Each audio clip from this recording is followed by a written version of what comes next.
Hi, I'm here with Grace Junn. Grace is the executive director of the Open Style Lab, and she's a lecturer at Parsons School of Design in New York.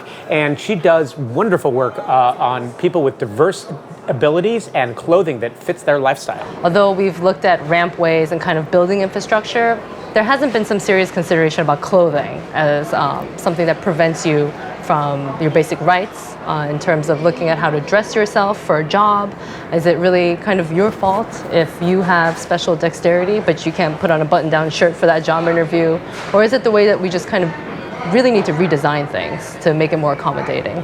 Part of the clothing challenge is it looks at kind of balancing function and fashion, because now we kind of have smart fabrics going on, we got wearable tech happening, and we're aware of it, but we think there's a lot of keen elements that we can take from all of this that's happening to really help focus on one person.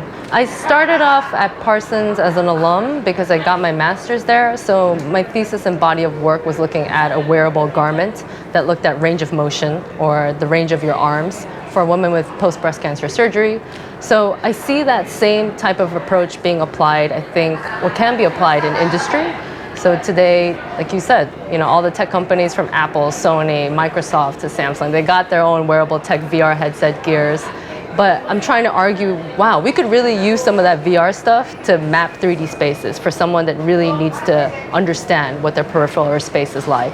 So that way we can inform designers and engineers what's the best way to make something fitted for them without having to go through so many iterations. Inclusive design and designing for people with disabilities has been around since like the 80s, but I think it really can make an impact in fashion, because rarely are fashion designers in the conversation with an assistive tech engineer or a medical expert, but bringing them in the same space automatically starts to stir a different type of language in design.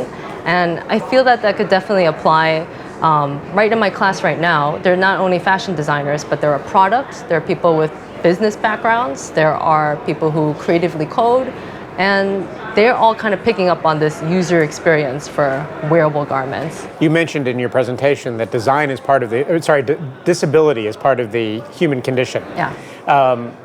So is there a business opportunity here beyond the work that you're doing? There is definitely an opportunity for business, where I showed the kind of garment example in the talk was the rain jacket that we took to Beta Brand. And it was our first time to fail early and try and market and see what it's like really to build something from a manufacturing point of view, and to understand the hard way that having something that's price sensitive and accessible for people with disabilities is another challenge. Not just making the clothes accessible, but having the right prices, I think. Accessible to buy. Yeah. Great. Well, thank you very much. This has been wonderful. Yeah, thanks for having me.